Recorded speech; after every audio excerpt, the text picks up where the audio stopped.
Hello, today we have something a bit worrying to talk about as far as Bloodlines 2 are concerned.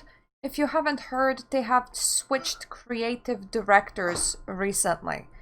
Therefore, the article. Vampire the Masquerade Bloodlines 2 fires lead writer Brian Mitsoda together with creative director. I've never been led to believe that I hadn't succeeded, Mitsoda says. When the developer Hardsuit Labs delayed Vampire the Masquerade Bloodlines 2 to 2021 about a week ago, the company also mentioned it had organizational changes to share that would help them achieve their goal of finally launching the game in 2021. Those organizational changes have now been unveiled in a short statement available on the official Bloodlines 2 website. Both lead writer Brian Mitsoda and creative director Kay Clooney are no longer working as part of a team at Hardsuit Labs. The statement further says that this was a joint decision made by the leadership of Hardsuit Labs and Paradox Interactive. Speaking to Rock Paper Shotgun via email, Mitsoda, who was the lead writer on the original Bloodlines at Troika Games, puts it more bluntly, saying he has been suddenly terminated on July 16th and that this came to him as a shock.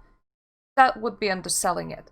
As someone prominently involved in the game development of the first game in the series, Mitsoda was heavily featured in the promotion, including numerous interviews. I lent my legacy with the franchise, my name, and my participation in the marketing efforts for the game, even when it was intensely difficult and took a mental and physical toll. This is all because I wanted what was the best for the game and the team, he says. Mitsoda further states that he wasn't made aware of the reasons for the repeated delays of the game, saying, I was not part of the conversations that led to the decision to delay production, and to my knowledge there were no delays caused by Bloodlines 2 narrative development. Hardsuit Labs has appointed game design consultant Alexandra Mandrika, who has worked on titles such as Assassin's Creed and Far Cry as creative consultant, to fill the creative director role. If you look into the forums are doom and gloom. Then the big hit of a high-profile people that lent credibility to both your investors and fans being suddenly axed, and then another delay. I think delays in general are a good thing, as it can usually be seen as taking time to improve the game. But a delay and firing of key people, then bringing in a new person who's past work in games that aren't similar to what a story in this game would call for, that makes people think that the work of a person who was fired is going to be changed by the new person they have less faith in. People will cancel pre-orders over things like this. People will decide to wait for sales over things like this. A moderator came in and stated, Brian's work has been instrumental in establishing the game's storyline and tone. The team with Alexandra's support is committed to following that vision. The team of writers will continue to develop the game's story and follow the vision that is already in place. Well then, please tell me, what purpose did you have to fire somebody so key to what you're currently doing, that close to release? Surely even if you didn't like the person, you could have just put that feeling off and wait until the game is out and then, never work with them again. I think this serves as cutting them out of the profits, and honestly, when you fire somebody this close to release, it makes me think that you are planning on reworking the game. Which is why, understandably, every forum to ever engage with Bloodlines 2 is very scared and very confused as to why the development team took that decision. There was literally no explanation to anyone else. The game got delayed. We are not too sure by how much, but it was supposed to be done in 2020, meaning it should be close to being done. It should be close to being in a good state. And now you fire the lead creative director, and then you try to assure people going, oh, but we're gonna follow his vision. You're gonna follow his vision, why did you fire him? I don't think that you're gonna follow his vision. You effectively took another year for development. I'm pretty sure that you're gonna scrap his work and you're gonna redo it. Now, some people are all doom and gloom about this. I honestly don't know.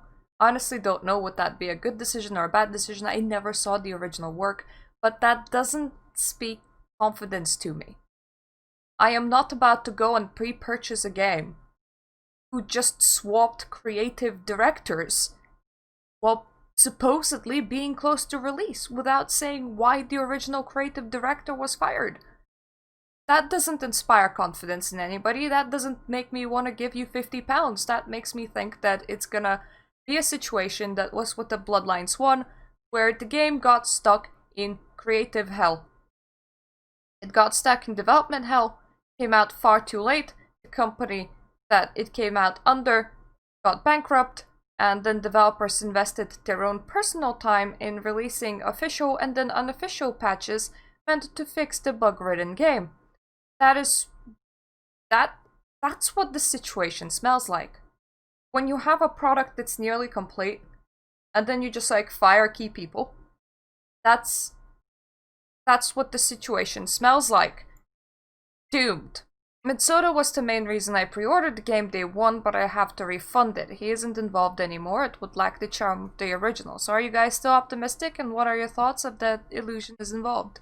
All I know about Ellison is that Hotline Miami 2 article and some shit she wrote regarding Malkavians and not trying to offend people's sensibilities.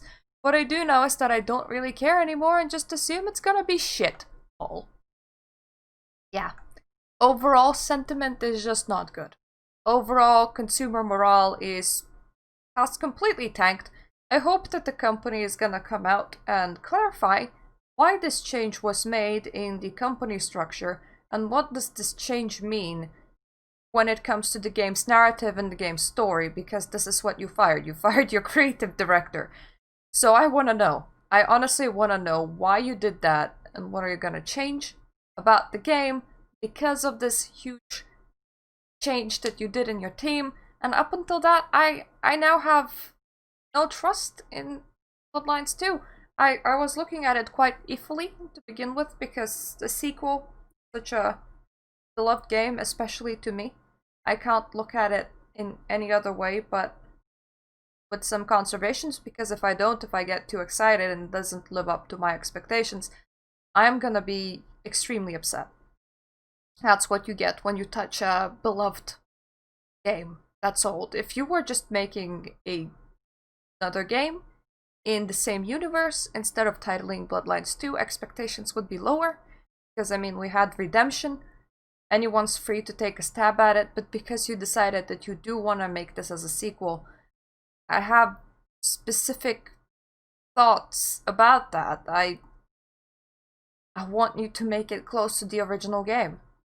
And now that you fired people that have worked on the original game to replace them with Assassin's Creed people, what am I supposed to expect? Am I supposed to expect observing towers and jumping into hay bales? Is that what the game's gonna be now? I don't know. I honestly don't know, because, well, that was their previous product experience and it's not the kind of product that Bloodlines is supposed to be. So yeah, not very confidence-inspiring decision. What do you guys think? Does this crush your confidence in Bloodlines 2? Did you have any confidence in Bloodlines 2 to begin with? Discuss that in the comment section down below. I'm gonna wait to see their clarification on this, to see what they mean to change. They're gonna tell us at all. I hope that the game does release sometime in 2021, because it's best that we knew what they were making than for the game to get stuck in development hell and die there. That's like the worst possible decision. Even if what is gonna be released won't meet my expectations, that is perfectly fine. As long as we at least will know what the hell they made, okay? So I'm gonna look into that when the game hopefully still releases at some point. But yes, thank you for watching. If you like my content, please subscribe, and I make about 1 to 2 videos a day. See you in my other video. Toodaloo.